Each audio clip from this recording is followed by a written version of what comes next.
In 5, 4, 3, 2, 1. This is Anthony Marquez, better known as Kung Lao for Mortal Kombat. Make sure to like and subscribe to NerdCage Live. Be there. Us. Hi, I'm Leah Montalongo, the OG Sindel. Please like, subscribe to NerdCage Live. NerdCage Live and gaming are a perfect match. Shoot the J, Joe. Okay. Shoot it! All right. Over on NerdCage Live on Twitch, Jay and Joe go live. Call me Bazooka Joe. It's all about you. Kaboom! Playing both old school and new school games every Tuesday night. Ooh, what a sight! Jay, stop looking at her face and run. But she's so beautiful. So be sure to follow NerdCage Live on Twitch. Run for your life, Joe. Run for your life, Joe. Running. Run faster. Oh no, Joe. The galaxy's doomed because of you. To scratch your gaming itch. Oh, nice kick, Joe. Thank you. Yo, that's diabolical. Wait. Yo! That's twitch.tv/NerdCage Live.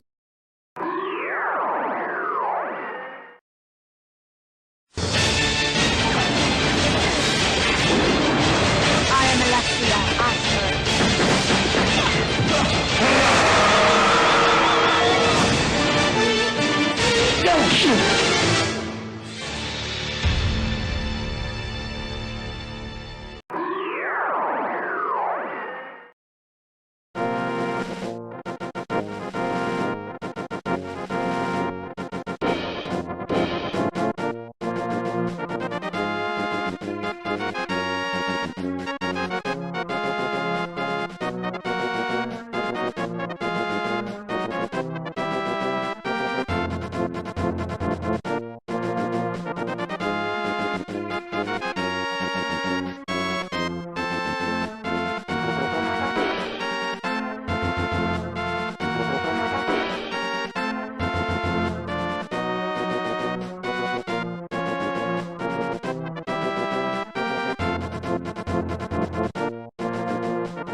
Round 2, fight!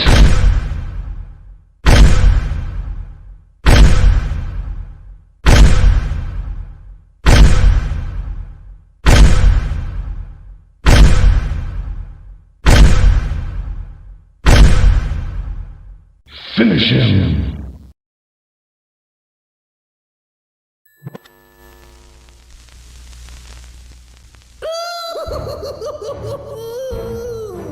Greetings, citizens! You're now trapped in the nerd cage with your hosts Mark and Jay. We hope you have a smashing good time.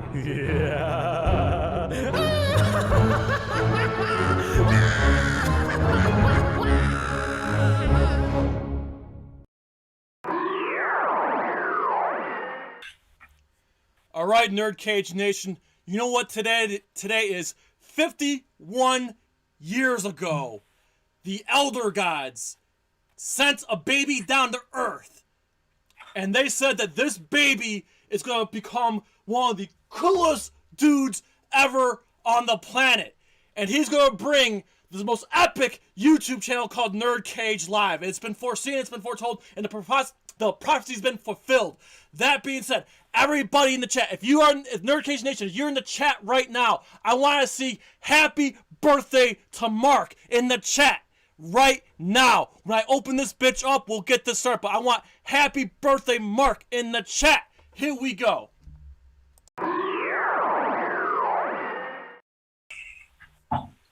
You're now about to witness the strength of geek knowledge. Hello, welcome, that's right. You're trapped in NerdCage Live. This ain't just a reaction show, but a debate show and a live discussion on everything that makes people like you and I tick. So thank you for joining us tonight on Marq Weather's 51st birthday live stream. We're going to do rapid fire stuff and hang out. So please hit that like button and subscribe. I'm your co-host, Jay St. G, certified geek, 7 days a week, coming to you live from yours truly, Syracuse, New York. And always among us, our moderator and trollhammer, stronger than the DK Banana Slammer, Joe from Fallen One Game, and of course the birthday boy himself, the warrior from Wakanda, the fiend from Louisville, the man, the myth, the legend, the black ninja that slithers. Happy birthday to you, Mark Withers. How are you? Thanks, man. Super excited to be here as usual. And yes, 51 years on the planet. I cannot believe it myself. My headphones are kind of being weird. I'm going to take one can off. Okay. All right. So I'm going to go ahead and take these off for the moment. So actually, that's much, much better. Anyway, 51 years on a planet. I'm very excited just to be able to say that. And what better way to spend my birthday than with you guys? All of you, we're going to be tonight talking rapid fire stuff, a lot of movie news, a lot of announcements about movies being delayed, about things that are in production, a lot of exciting stuff. We're going to get into that tonight. But first, Joe, who do we have in the chat tonight?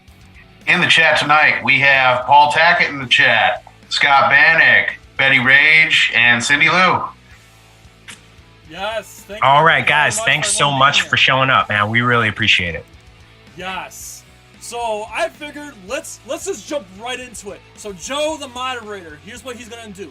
We have a whole list of topics, and we're gonna try to nail these topics rapid fire style. We're gonna kind of keep it within a few minutes so we can get out of here. So that way Mark can go and enjoy his birthday and whatnot. And I gotta work in the morning. So all right, let's just hammer through these, and we'll all give our opinions on everything that's going on here. So Joe, what is our first topic? Your first topic is the Batman theatrical runtimes. Yes. Of course, if you've been living under a rock, Matt Reeves, director of Cloverfield, Dawn of Planet of the Apes, and War of the Planet of the Apes, is handling the Batman. And here's what's interesting, Mark. We've been talking about this a lot, especially in the Facebook discussion group, which everybody should be joining, link in the description. There are two cuts of the movie, both that were pre-screened. I guess there's a plan for a 3-hour theatrical cut, and then there's also a 4-hour cut that was screened, which I'm just going to assume they're going to save for physical release. Mark, what are your thoughts on these pretty lengthy run times? Okay, let's address the 4-hour one first. Okay. So it's not uncommon for test screenings to be longer than the actual final finished product. And in the case of a movie like this, which is the final runtime's been reported to be 2 hours and 55 minutes, I think. So a lot of times they'll add additional footage to a test screening to see what the audience thinks of specific scenes. Like maybe we take this scene and add it to the film, or maybe we take this scene in favor of another one and we cut that out of the final film. So that really doesn't surprise me that much. What does surprise me is the long running time, the 255 as the final TRT for the commercial release is, I'm not going to say it's unprecedented because Endgame was, I think, 7 minutes longer than that, and it was still a big success. But what I think this tells us is that Matt Reeves is really trying to build a strong story here, and he's really trying to do something a little more serious, a little more transcendent. And from the looks, the combination of the long run time, the overall look of the film, the cast involved, I really think that he's going for something that is going to be regarded more as cinema as opposed to just a regular comic book movie. What do you guys think about that? I'll just add my thoughts real quick. I agree with everything you just said, Mark, but I just want to add that I have a feeling that Zack Snyder has a lot to do with this. I think, just specifically speaking, Batman vs. Superman. Zack Snyder's initial cut was 3 hours long, but we didn't get that. They trimmed it down to like a little over 2 hours for the theatrical run, and it really butchered the film, which is why I keep telling people you need to see the ultimate cut, which is the 3-hour cut. I agree. I think Warner Brothers learned their lesson. Like, it just sucks that Zack Snyder was the one to take the fall, but I think Warner Brothers learned their lesson, and they took, like, okay, let's just step back. Let them do a long movie. Joe, what do you got? Any thoughts on this one, Joe?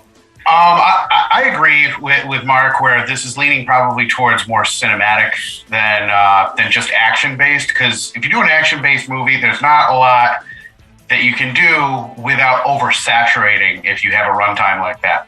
Whereas if you do something cinematic like Dune, Endgame, I'll even throw some older movies in there like Titanic and stuff like that, which I know you hate, Jay, but still,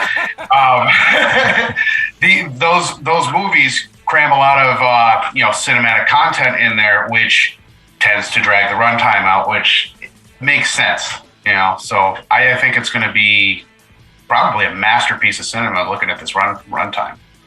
Yeah, really hope so. By the way, it looks like Toku Punk Productions says happy birthday, Mark. Awesome, thanks, and thank you, Betty Rage, for your birthday greeting as well. This is awesome. This is exactly what I wanted to do on my birthday. So thank you, guys. Excellent. Joe, anything else, or do you think we can move on to the next topic? I think we can move on. The next one we have is Wakanda Forever production. Yes. So this has been okay. I was really looking forward to discussing this with Mark here. So twice already in 2022, Wakanda Forever has halted production for various reasons. We could spend all day talking about it, but I won't go into the specific reasons. But this gives me, first and foremost, I already have cause to pause. Let's get the elephant out of the room.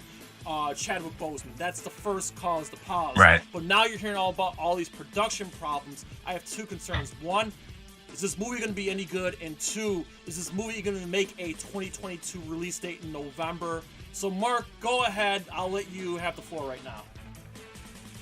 Okay, so I agree with you on a couple of things. So I think that the real cause for pause is the fact that they did not cast T'Challa in this. They did not recast the role after Chadwick passed away, unfortunately.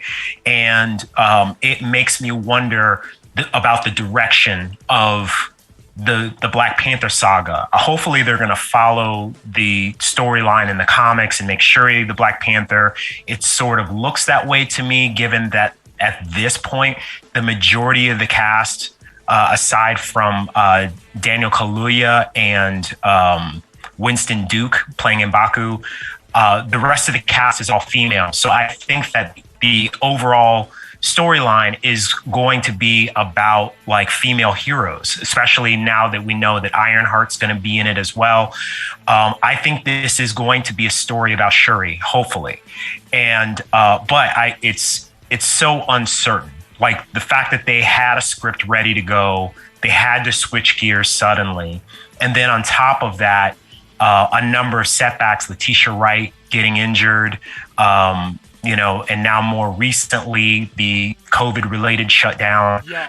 And then, it's, and so that to me makes me wonder if production hasn't really wrapped yet, do they have enough time to really knock this out of the park? Not just finish it, but really finish it and do it well without cutting corners.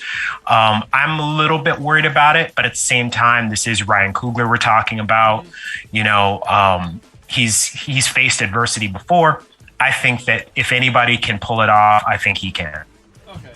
Joe, after hearing us dish that out, what do you think, man?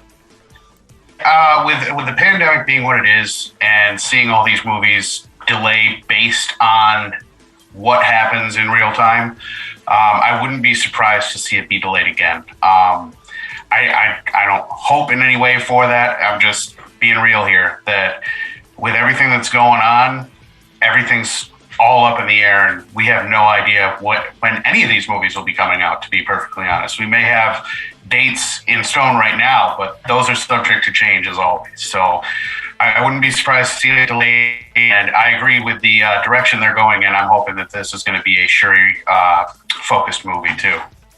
Yeah, absolutely. I was getting my more quick thoughts on it. It's just, again, they have a lot to live up to.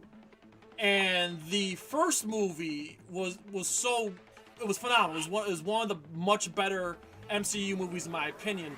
It's just I feel like they're not gonna be able to surpass that. You're basically your moneymaker's gone.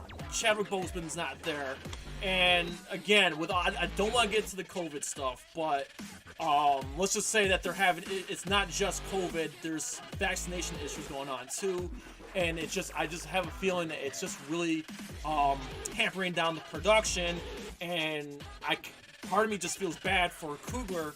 And now they got this deadline of, hey, they want this to come out in November, and that's just making more pressure for Coogler in the studio. It's just like I said, I think everything is working against this movie, and I just don't know. There's uncertainty there.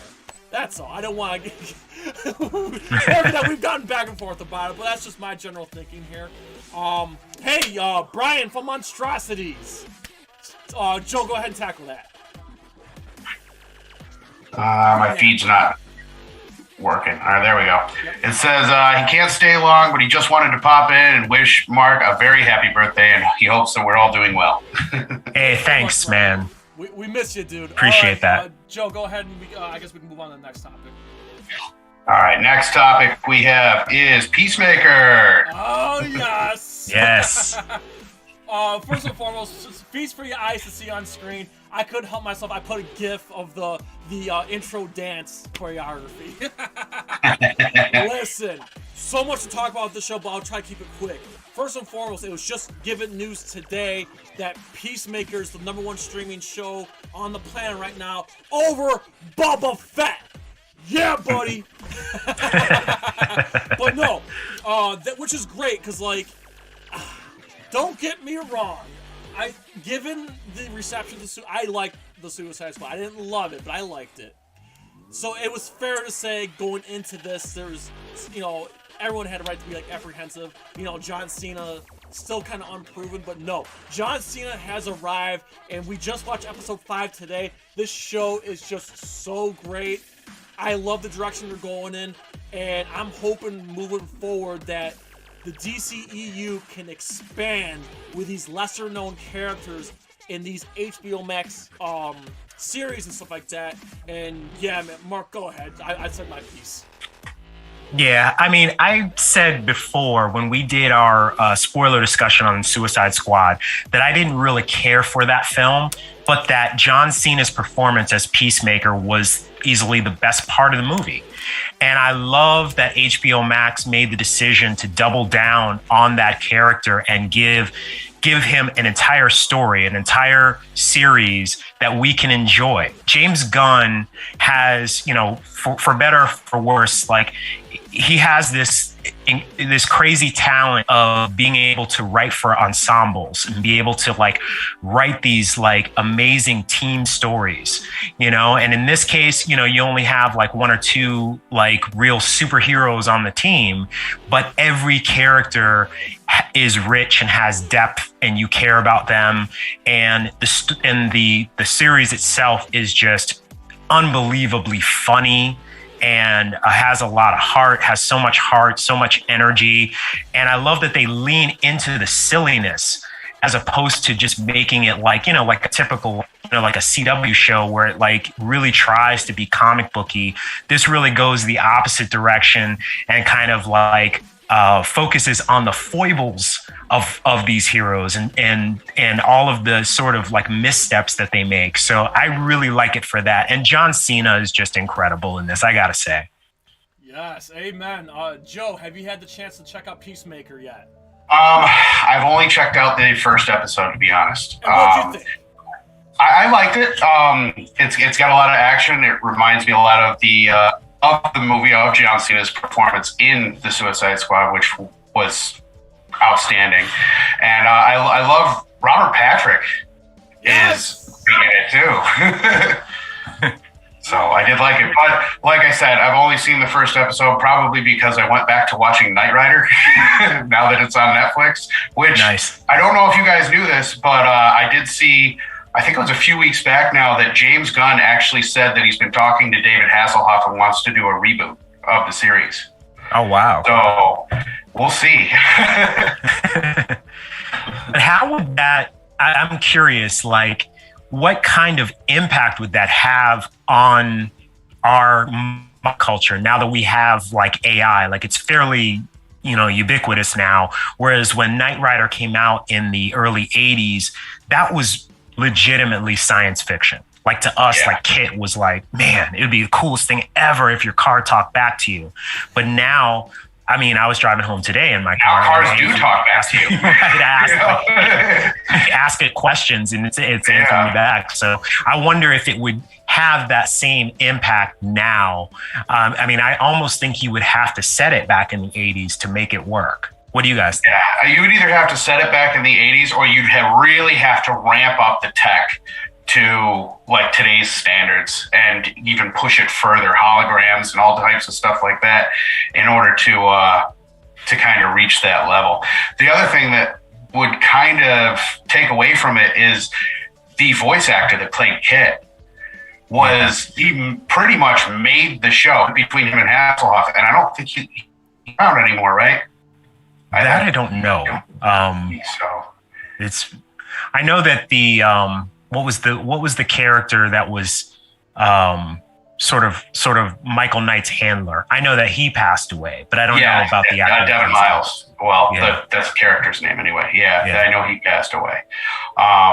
But there's a lot of other characters you could put in the place of that. I mean, the voice actor for Kit was pretty much, that was the staple of the whole thing. Yeah. So to replace him would be very difficult.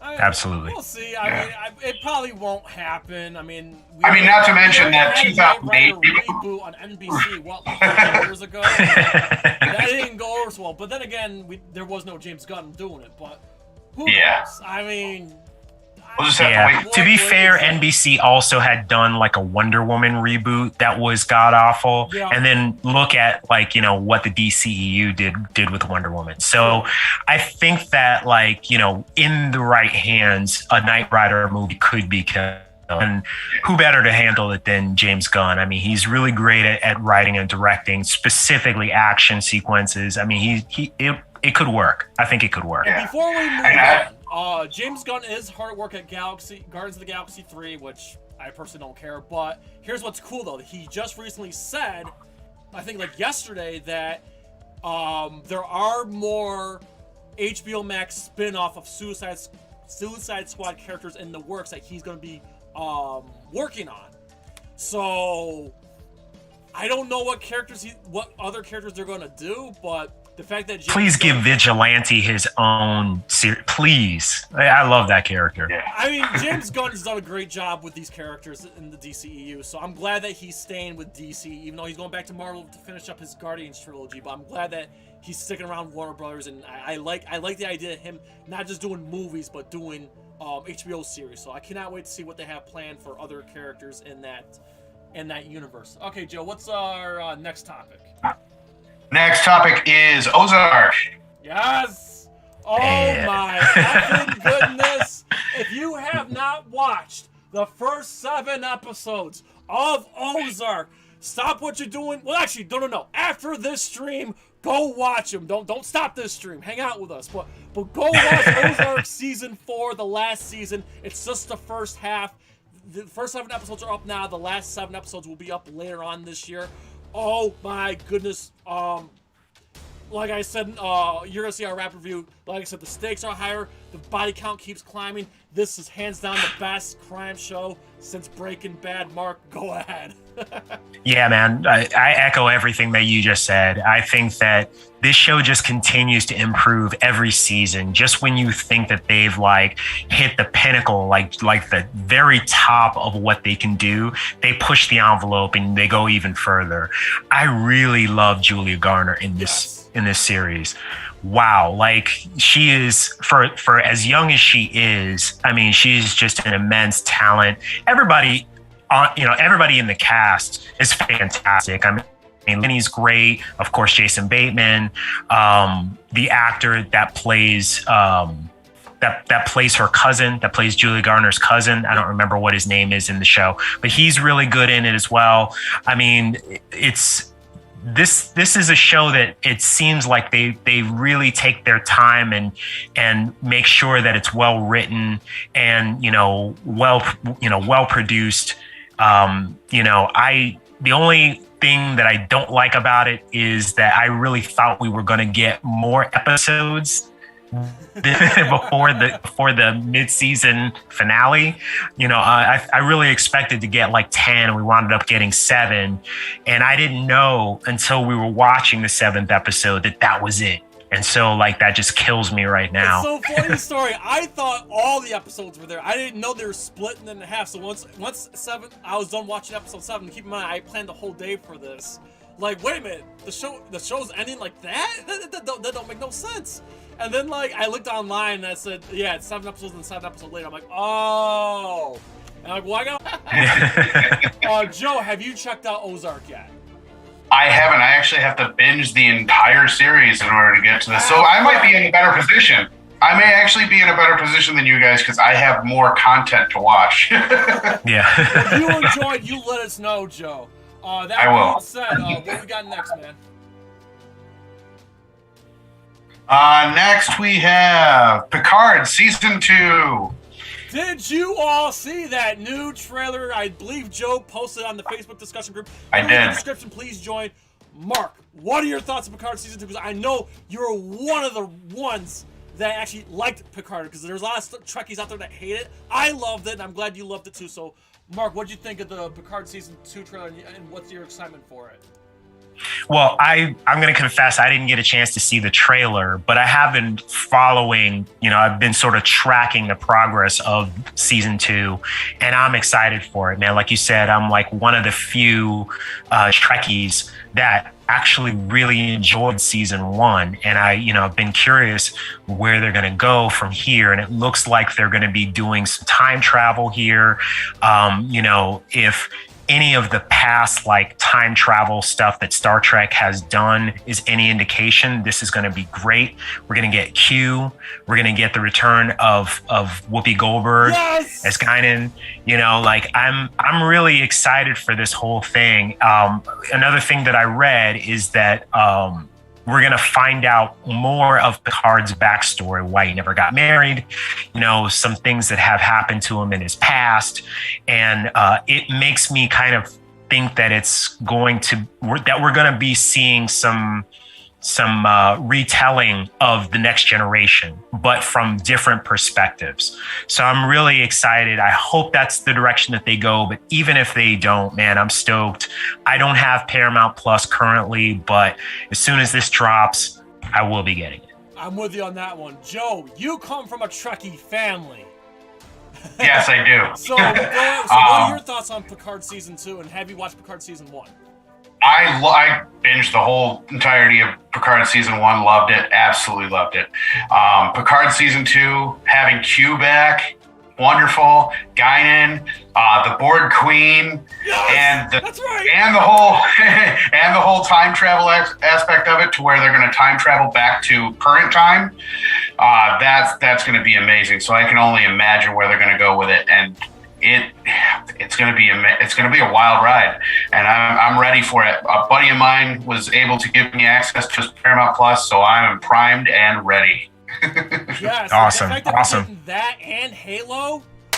Paramount Plus, let's go, baby. Halo and Season 2. I'm down. Let me just say real quick, and I'm not trying to put no Trekkies out or piss off any Trekkies, but Star Trek Picard is the best thing that Star Trek has put out in the last 20 years, because all those the first reboot movie was all right, but the other two were booty sauce, and I don't like the Enterprise or any of these other spin-off shows. No, Star Trek Picard's where it's at. It's not your daddy's Star Trek, and that's why I love it. I throw out a nerd concept here. Halo Picard crossover? I'm not against that.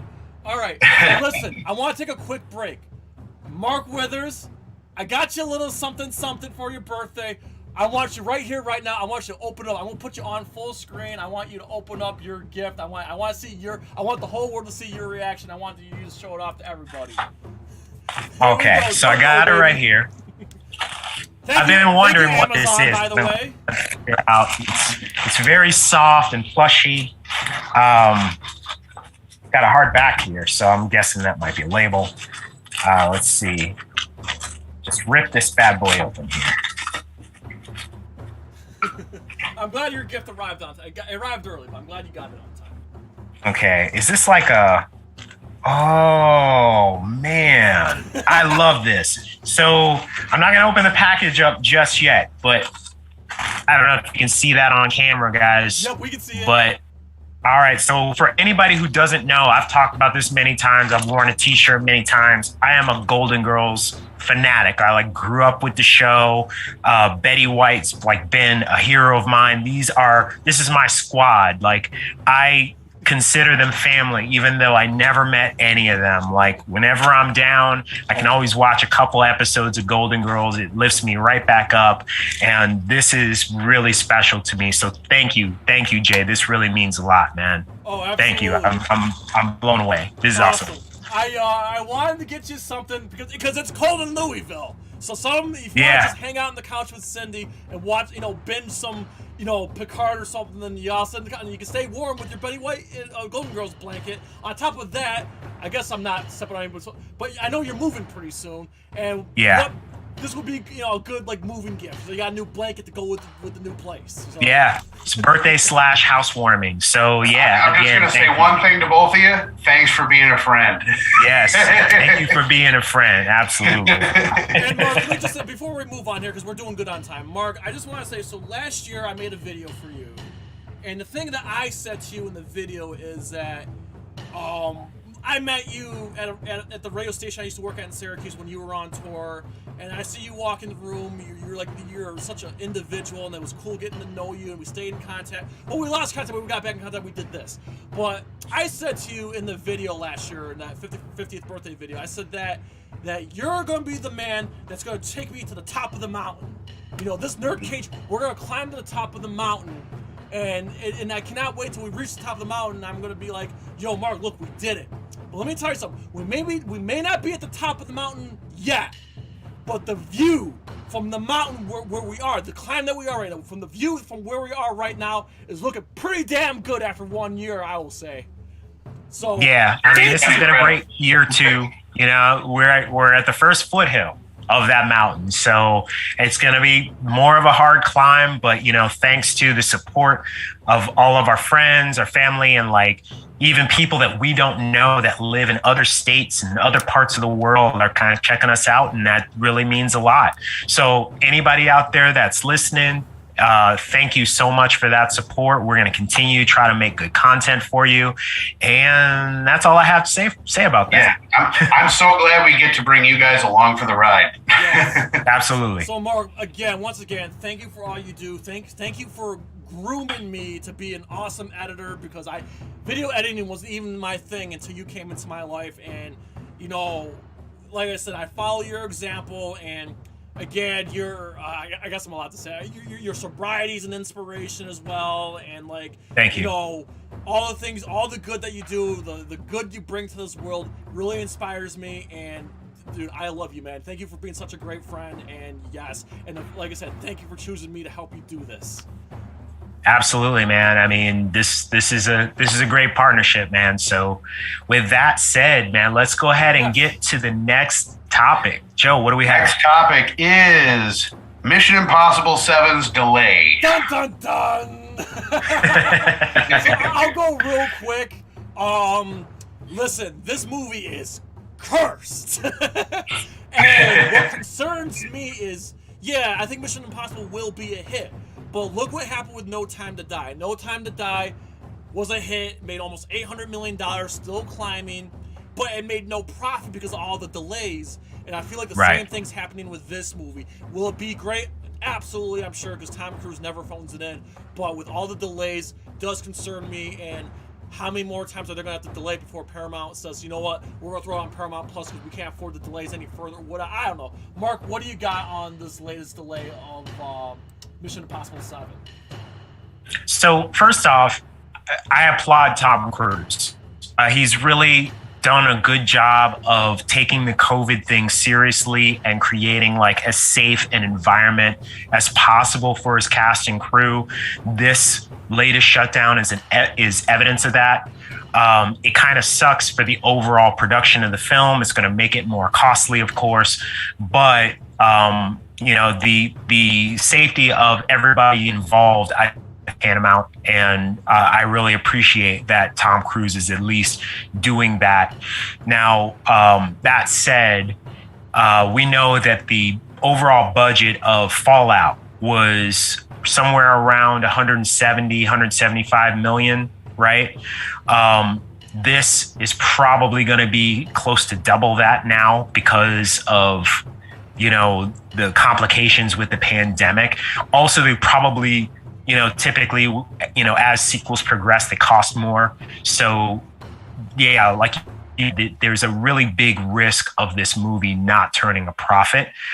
But they may be far along enough in the production to where it won't cause this, you know what I mean? Like it won't be like too terrible of a consequence. One thing I thought about today is that originally 7 and 8 were supposed to be filmed concurrently, right? So that they would be released in the same year.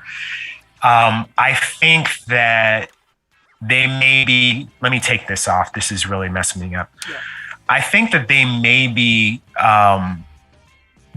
like changing their release schedule so that they have almost like a stair-step schedule with the films. So if you think about the fact that Top Gun Maverick is coming out this year, so, and then if MI7 comes out next year and MI8 comes out the year after that, that's 3 consecutive years that Tom Cruise will have a big tentpole film out, and that could ban him and at the studio. So there is that to consider. But yeah, like the big question is, will this turn a big enough profit to make that worth it? Yeah. Joe, I know you're a big Tom Cruise fan. Any thoughts on the Mission Impossible 7 delay? When it comes to the Mission Impossible stuff, I haven't really followed it since like MI3. So, I mean, it's been a while. The other thing is, like, with all the Marvel rumors and stuff going around, you got to wonder if any of these delays came from maybe an Iron Man thing. So I hate to bring that rumor back, but could be possible. So we'll have to wait and see on that one. But yeah, I'm actually more looking forward to the Top Gun Maverick than the MI7. But yeah, I can see why people will be worried about it, and hopefully it doesn't get delayed too much longer. Yes. All right, that being said, let's move on. What we got next, homie? Next, we have the next James Bond. Yes. So, this has been hitting the internet hard this week. So, I'll say what's going on, and I'll say my piece real quick. So, the producers of James Bond have confirmed that Idris Elba has been in the conversation. They're still concentrating on No Time to Die is still rolling out. It's still hitting streaming services. It's still playing in theaters around other countries and whatnot. So they're still concentrating on No Time to Die. But I don't want to spoil it, but I'll say Daniel Craig is done, and he had a fantastic run. But people have been kind of clamoring like, hey, what about Idris Elba? I think he'd be a great Bond. So I'll give my piece real quick. Here's how I think they should approach this. My main concern, I've been talking to other Bond fans, including shout out to Wes from Real Talk, because we talked about this the other day. We both talked about this.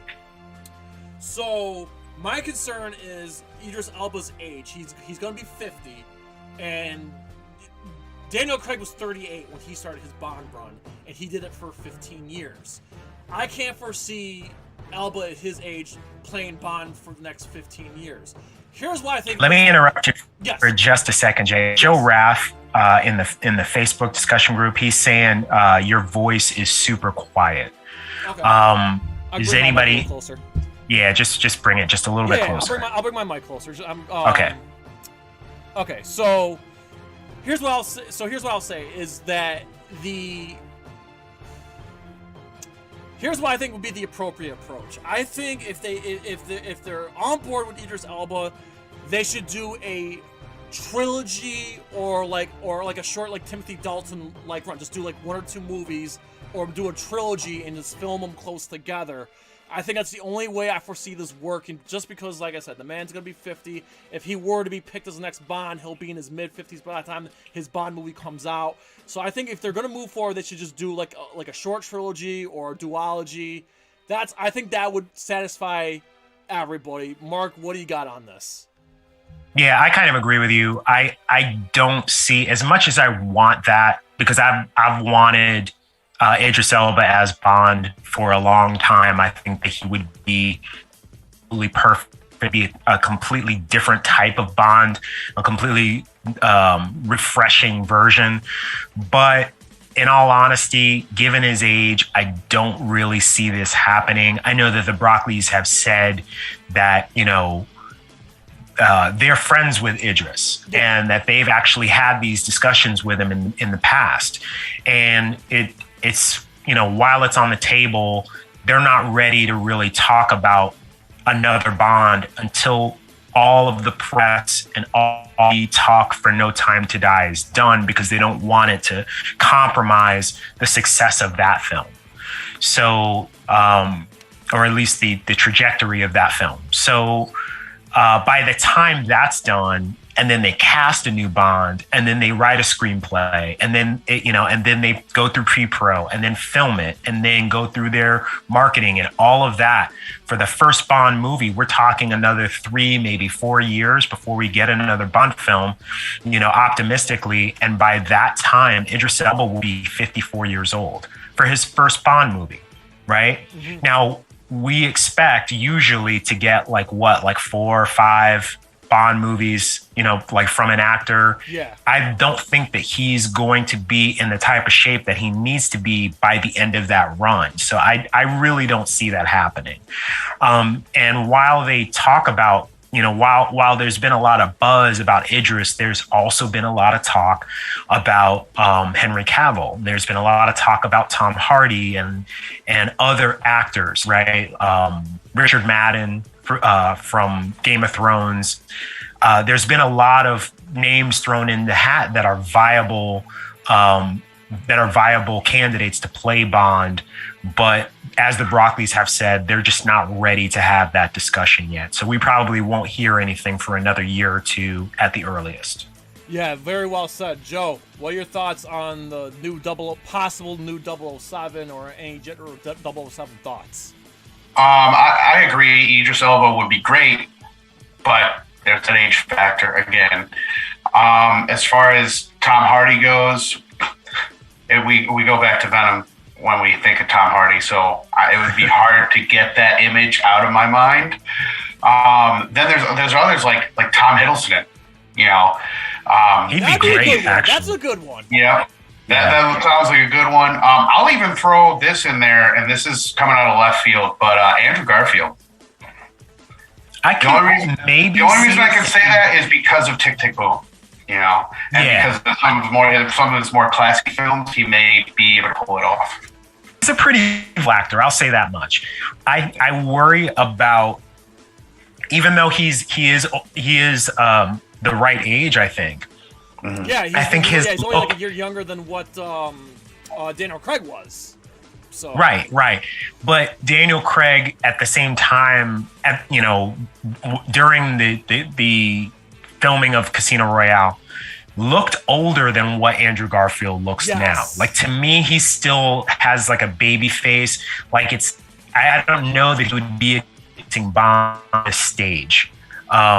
But I could be wrong. I mean, the guy is a chameleon. He's a great actor. I've seen him in a lot of different roles, and he surprised me many, many times. So maybe he would be a good Bond, but I just don't see it. Yeah. Well, like I said, we'll have to wait and see, but it's cool that at least there's been discussion there, and yeah. All right, Joe. So we got basically 2 more topics to rip through here. So go ahead. What's our next one here? Actually, I think you're on your last one. Well, yeah, but we'll do a celebrity tribute after that, too. So. Yes, you're right. So the next topic is Mortal Kombat 2021 getting a sequel. Yup. Okay, I'll say my piece real quick.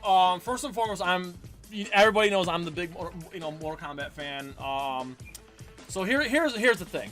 I was disappointed with Mortal Kombat 2021. Joe well knows he was with me in the room when I kind of exploded in the middle of the night on HBO Max. And I still have concerns. Okay, so we have an announcement that Mortal Kombat 2 is moving forward with a new writer, and this new writer is the guy who wrote Moon Knight. Well, here's my concern. First and foremost, Moon Knight's not out yet. 2, he also wrote the Fantastic Four reboot, which was booty sauce. He also wrote Umbrella Academy. I've not seen Umbrella. That was good, apparently. I've never seen Umbrella Academy. That was great. But a lot of people love it. So he's got Umbrella Academy, which was great, and Fantastic Four, which was crap, and the trial's still out on Moon Knight. So here's the thing. I would like to see another Mortal Kombat movie just because I'm a fan, but I'm going to go in with the lowest of expectations, so that way if it's not that bad, I won't be, like, disappointed. So yeah, I'm going in with the lowest of expectations. Thanks because of the standard that the first movie left to taste my mouth. I'm going in with low expectations, and and I am looking forward to the hype. I will probably be a part of that hype, but with tempered expectations. But I cannot wait to talk about it with Komi Dogu, Tab Monk, Total, all those. I cannot wait to dish it out with those guys. That being said, Mark, I know. Go ahead. Just go ahead. Why, man? Like, well, you saw the results of this of this last one. Yes. I mean, I'm partially joking because I personally didn't like this movie, but we got to be honest. It actually did surprisingly well in the COVID era. You know what I mean? So we have to take that into account. And the fact that Warner Brothers is maybe looking at those numbers and saying, okay, like it did this, it did these numbers and generated maybe a modest profit for us during, the pandemic. What's it going to do when the pandemic's over? So I think they're looking at like super optimistic projections. Personally, I don't think that it's going to do as well, but if we're measuring it against COVID standards and non-COVID standards, maybe there is some money to be made. Are diehard, like yourself, they are diehard MK fans that are gonna go see this, yes, whether they think it's good or not. Exactly. Like MK to you is like Marvel Comics to me. Like, yes, I'm gonna go see a Marvel movie, even if I think it's terrible, even if I think it looks terrible. So I think that is probably the motivation. Me personally, I probably won't rush out to see this one. I'll probably wait to hear from you guys, and you know what I mean, to say, like, hey, you should really go see this. But for me, it's always going to be the 95 combat. Anything's going to top that. That's been my opinion from the beginning. Yep. And that hasn't changed. I don't see this one. Yeah, I share that sentiment. By the way, Daikaiju Tony's in the chat, says happy birthday, Mark. Joe, go ahead. I know you're just as passionate a fan as I am, so go ahead. Yeah, and I agree. I'm going to temper my expectations for this due to the letdowns that I had in the previous one. However, now that they have a new writer and maybe the director can learn from his mistakes a little bit. Well, remember, the director also wrote the first movie. The director also wrote the script. So yeah, and I mean, not only that, but I think with how big and fantastical the world of Mortal Kombat is, there's a lot of ways to fix plot holes. Like these characters that we lost in the first one. You have time travel elements. You have Netherrealm. You have stuff that you can bring them back. They're not nobody is ever absolutely dead in this world. Exactly. Ever. If they were, we'd have no game. Exactly. But anyway, I mean, there's ways to fix the plot holes, and there's ways to improve on the series, and we're gonna get Johnny Cage. I don't know who it's gonna be, but we're getting it. So so I mean, and this is promised to be a more tournament based focus, is it? Which is already.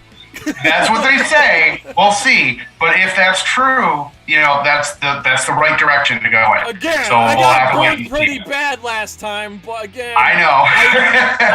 I'm going with low. I went with high expectations for the first movie, so now I'm going in with low expectations. But it's Mortal Kombat. I want it to do well because it's Mortal Kombat. It's like I said, it's. Me too. It's what I'm Right. passionate about, so. Yeah. Hey, Derek from Bonus Commentary, what is going on, my dude? Good to see you here. Yes. All right. I guess we can move on. So finally, now I don't want to end this on a sour note, but we should acknowledge, a lot of big celebrity deaths happened these past few weeks here. So I hate ending on a somber note, but we just want to celebrate real quick some of the the lives that we lost here that did some great things. Start with Bob Saget.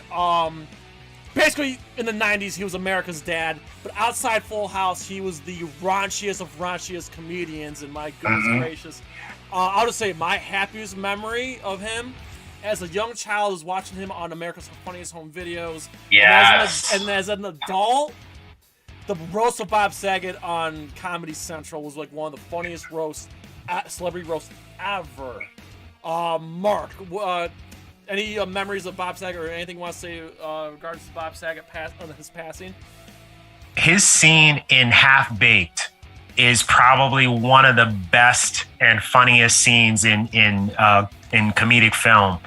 I wasn't a huge fan of Bob Saget coming up because just like a lot of people, I only knew him from Full House. I only knew him as that character, Danny Tanner, right? Yeah. So it was a surprise to me that he would, after that show was over, other comedians would be like, you have to actually watch his stand-up. He's not that dude. It's just a weird turn of events that he got that role. He's actually a super raunchy comic.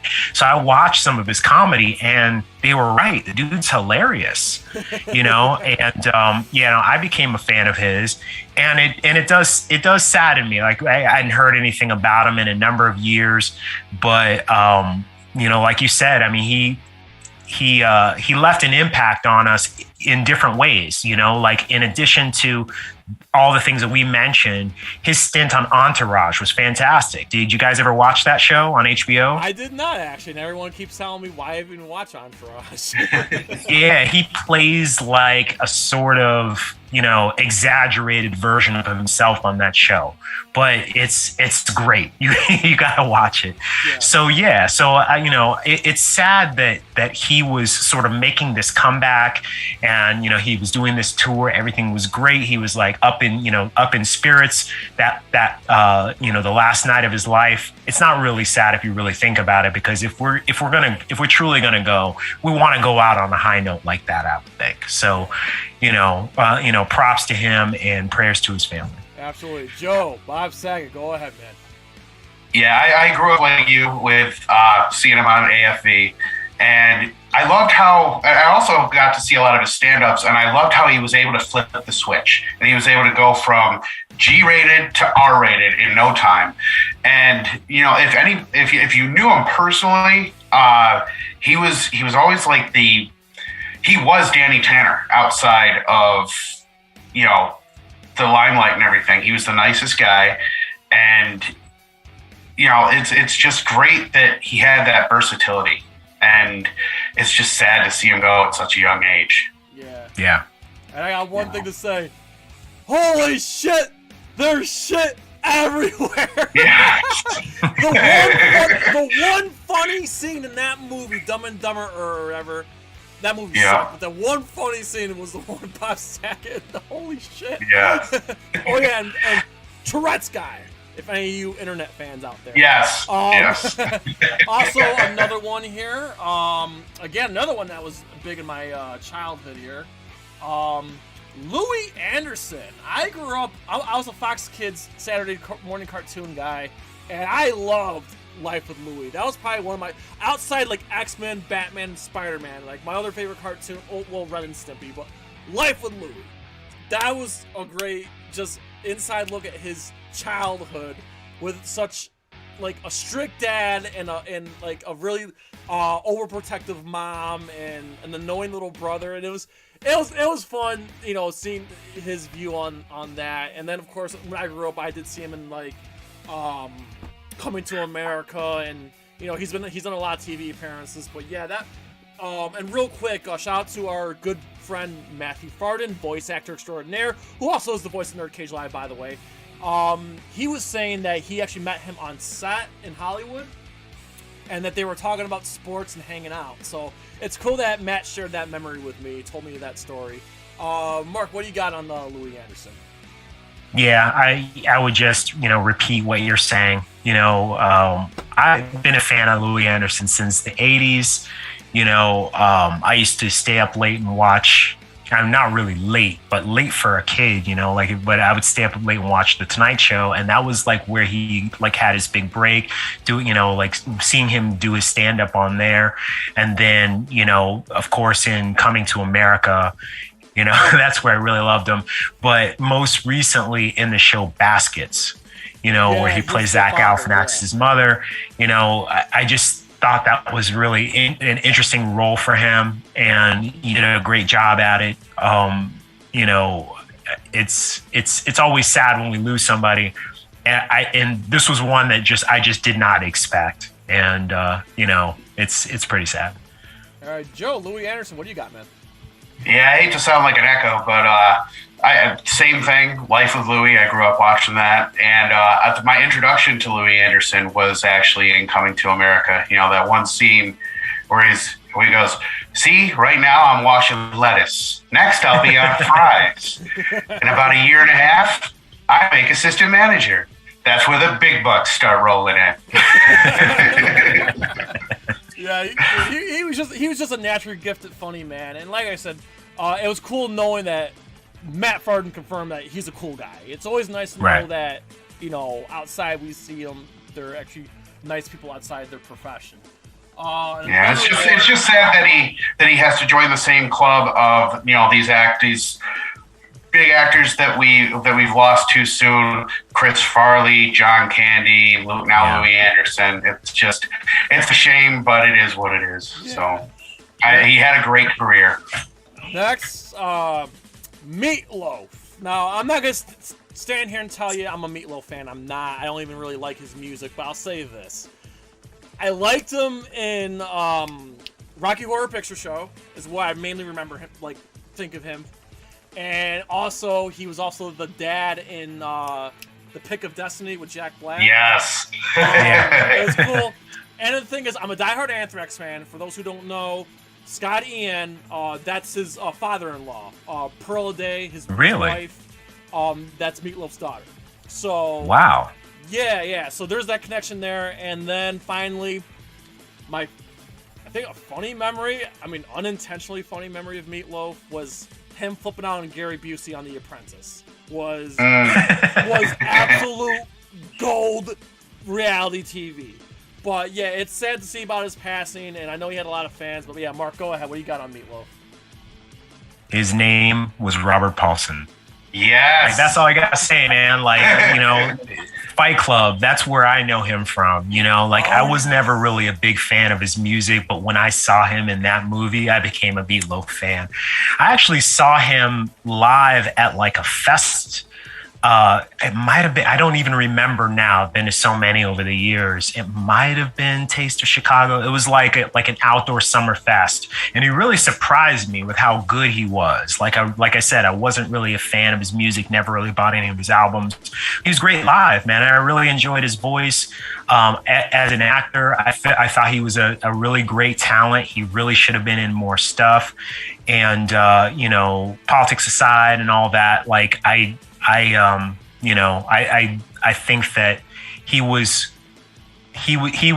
another one that's sort of gone too soon. So, like, you know, I appreciated him for all of the different things that he gave us, those movies and those great songs. So yeah. Joe, Meatloaf, what do you got? Yeah, I remember when I was really young, my dad he had a record collection, cassette collection, everything, and he had the Bat Out of Hell album.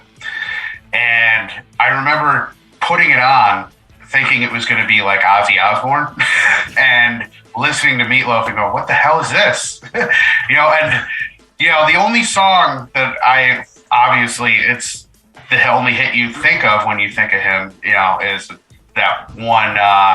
I'll do anything for love, but I won't do that. So that's like really the only one that kind of is a guilty pleasure of mine. But other than that, I didn't really get into his music either. I did like him in Pick of Destiny. I loved him in Fight Club, and I don't think I ever got to see that Apprentice thing, but anything. It's on YouTube. Any fight with Gary Busey's got to be something up there. Type in Gary Busey Meatloaf fight. I'll have to look it up. I laughed. I remember. So Matt Farden, again, shout out to Matt Farden. We watched that live. Back in our college radio days, like we were waiting to go on air. We would watch TV, and in the not the dorm hangout, but like the student lounge, we'd watch TV as we got ready for college radio. We watched, we used to watch The Apprentice because there was nothing else on. And Gary Busey, just do someone a favor, watch that fight. It's funny. Finally, there's one more. I'm gonna butcher his name. The French actor there, Gaspard. Gaspard Ulliel. Yes. Now, yes. I'm not familiar with him, but I loved Hannibal Rising. I remember. Yes. First of all, I'm a diehard Hannibal Lecter fan. I love all those movies. I love the TV show. I like Hannibal Rising. Everybody kept telling me this movie sucks. You're gonna hate it. I rented it and I liked it. Like, he was a very believable Hannibal, like a young Hannibal Lecter. It was very believable. The backstory really wasn't all that fascinating because his backstory has been told in the books. In particular, Hannibal, the second book. No, that's actually the third book. See, that's the third book because it goes Red Dragon. Yeah, so the third book already kind of talked about his backstory. So to actually see it on Hannibal Rising, was pretty freaking awesome. And it made sense. I personally liked it. Very good performance. That's really the only thing I really know him from. But Mark, go ahead. Yeah, I really don't know very much about him either, aside from Hannibal Rising. He was much better known, in France. Like he's a very well-known French actor. Moon Knight was going to be sort of his like breakthrough role for American audiences. I think that he would have done a great job, if his performance in Hannibal Rising is any indication. And that was 2007. So that was 15 years ago. Yeah. And he was great at that time, so I can only imagine he's gotten light years better since then. It's just a shame that, he had to kind of go out right before this was about to happen. I expect that he would have done great things after this. Like he would have had a great career in the States, despite, whether or not Moon Knight actually turned out to be a great series. I think that he would show audiences just how good he is, and that would have been the beginning of something really wonderful for him. And it's just kind of a shame that we lost him right before that was about to happen. All right, Joe, what do you got? Yeah, I agree. I don't really know the man from anything that I've seen, but it is the most tragic timing I've seen for a death just to happen right as a movie is coming out. It's a shame. It is basically my age too, Yeah, way too young, way too fast. It's just a shame. It reminds me a lot of Anton Yelchin's death. So, just as he was starting to become well known through the Star Trek films and all that stuff, that guy died really suddenly and tragically and at a very young age. I believe he was maybe even younger than Gaspard was. And so it's always sad to hear about a star who's rising get cut off right before that happens. Yeah. And to end this on a high note, we're going to get a golden opportunities to see his performance in Moon Knight. So, and there's a lot. And Moon Knight has become the most watched trailer on the internet right now. Like right, 80 million views last I heard. So at least kind of like what happened with Heath Ledger. We get to hopefully we're in for a masterful performance and a comic book related thing. So. He was in the Fright Night. And I mean, the last celebrity death here that came out of left field. I don't know if anybody's seen it, but just this past week we lost the voice actor for Charlie Brown, Peter Robbins. Dude, I saw that. My God, yeah, that was It's sad. And he was on a roller coaster ride his entire life with his battling mental demons and everything, and just to see him succumb to that and have a suicide-related death is just a shame. Yeah, that's a shame. I hate ending the show like this. Well, don't worry. I have one more topic, and it's all right. This good. This is a good one. Ed Boon, yes, is making it into the Hall of Fame for I think it's the AIAS. Yeah, the artists. I forgot. It's for basically the Hall of Fame for computer people, basically. Yes, which he is well deserved. yeah, I'm happy. I mean, I do have my personal thoughts about Ed Boon. We won't get into that today, but as a Mortal Kombat fan, I'm happy that at least his work as a programmer, it makes me happy that he's being recognized, because Mortal Kombat is my jam, and it's cool that that his work on Mortal Kombat has transcended pop culture, and it's being recognized by the Academy of whatever that thing's called. So that's awesome. And one more thing real quick too, I guess, before we call it night here. I just want to take some guesses here. I wanted to say when we were talking about Mortal Kombat, but it slipped my mind. So Dwayne "The Rock" Johnson is going to be doing a video game movie that hasn't been done before. I'll say this: I have my fingers crossed. Gears of War. That's what I want.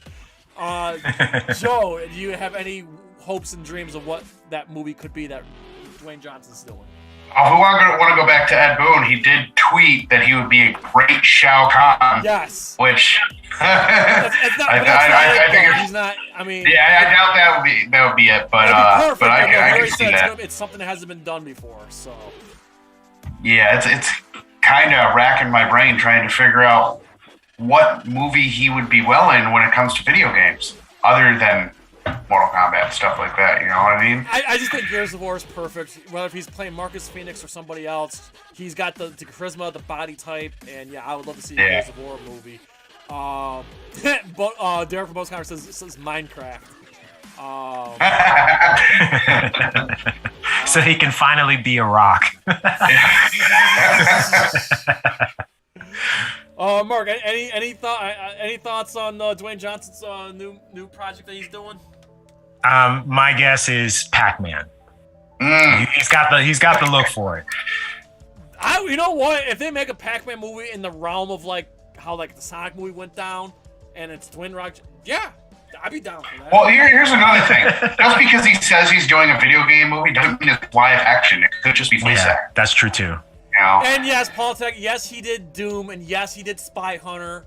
We don't speak of those, but but The Rock's a much better position than he was in 20 years ago when those movies came out. So hopefully. I'm gonna throw out some names of some games that, because I don't play games. Yeah. It's these are games that I have no idea what they are. I'm just gonna throw these names out, and you tell me if he would be a good fit in these. Okay, go ahead. So, all right. So Mass Effect. Maybe, but it's a very divided game because there's a male shepherd and a female shepherd, and people are divided on which one should come out into the movie realm. I've never played those games. All right. Far Cry.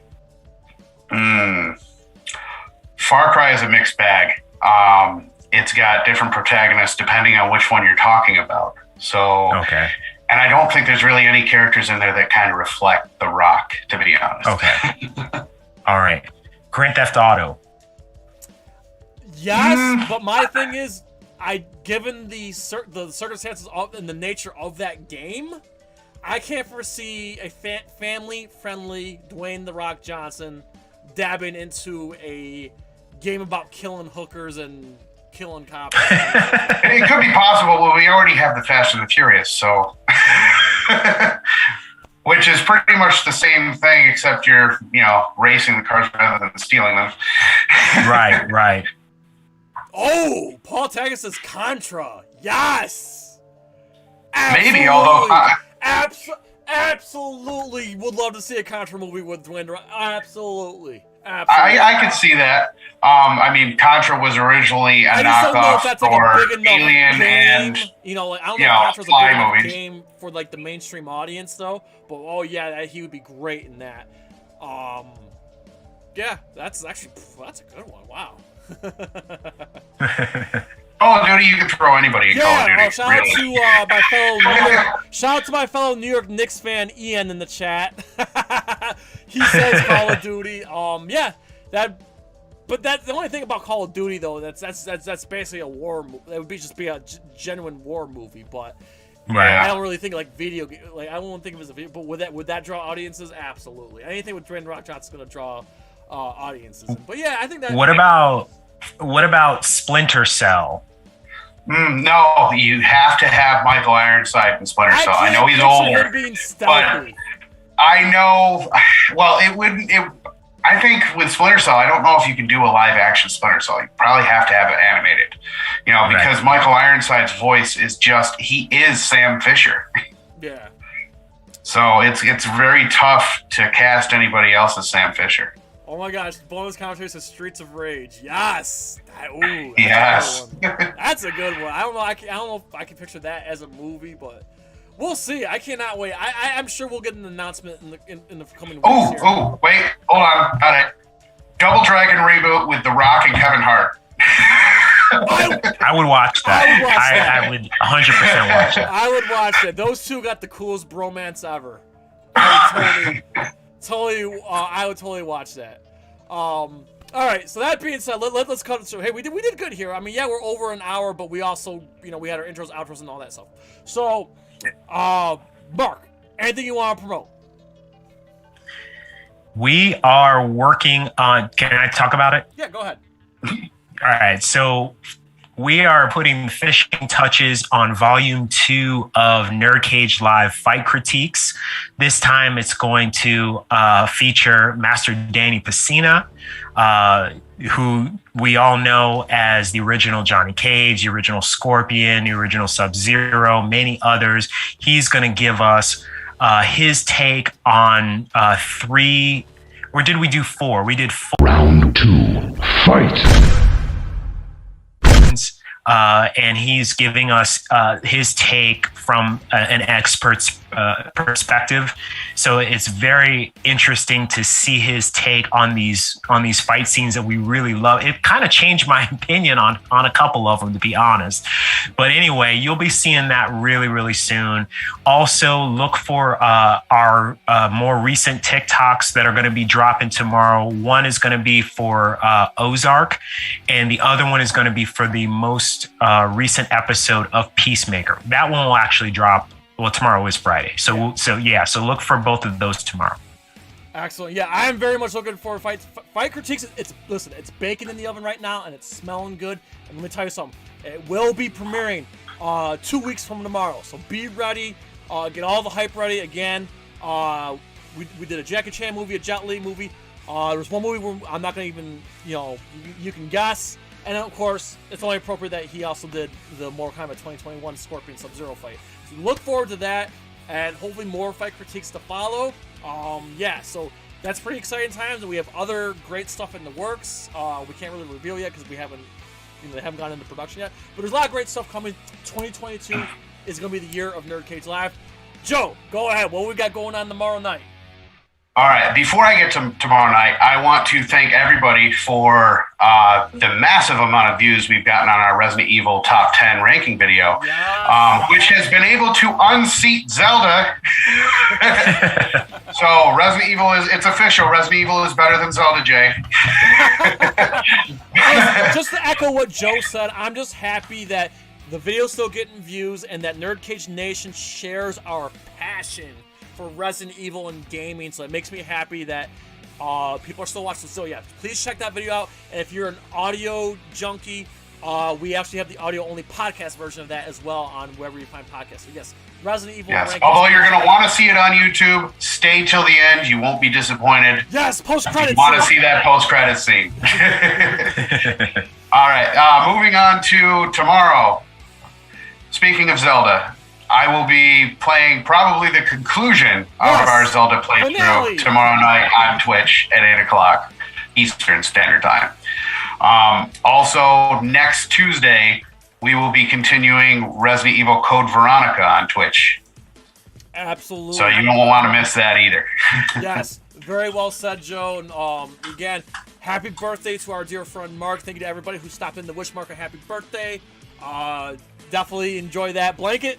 Man. Yes. And again, please follow us on Twitter. Please follow us on Twitch. We're only 4 followers away from affiliate status, so we can start uploading videos. So please follow us on Twitch if you haven't already. Link is in the description. It's twitch.tv/NerdCageLive. And of course, follow us on TikTok so we can catch up on all of our rapid reviews. We have more rapid reviews on the way. Mark already spoke of them.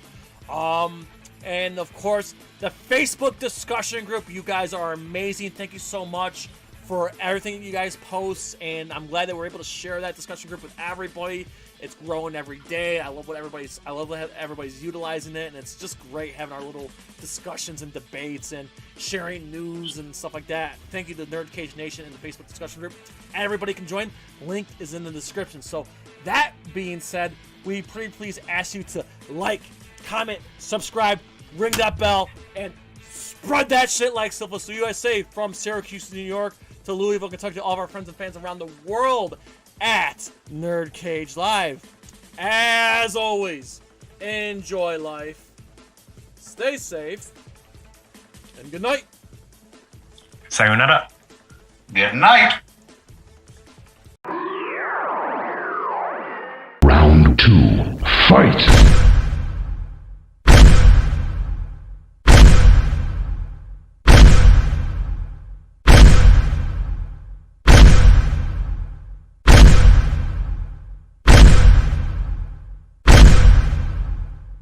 Finish him! NerdCage Live and gaming are a perfect match! Shoot the J, Joe! Okay. Shoot it! Alright! Over on NerdCage Live on Twitch, Jay and Joe go live. Call me Bazooka Joe. It's all about you. Kaboom! Playing both old school and new school games every Tuesday night. Ooh, what a sight! Jay, stop looking at her face and run! But she's so beautiful! So, be sure to follow NerdCage Live on Twitch. Run for your life, Joe! Run for your life, Joe! Running! Run faster! Oh no, Joe! The galaxy's doomed because of you! To scratch your gaming itch. Oh, nice kick, Joe! Thank you. Yo! That's diabolical! Wait. Yo! That's...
trying to get out of the NerdCage, are ya?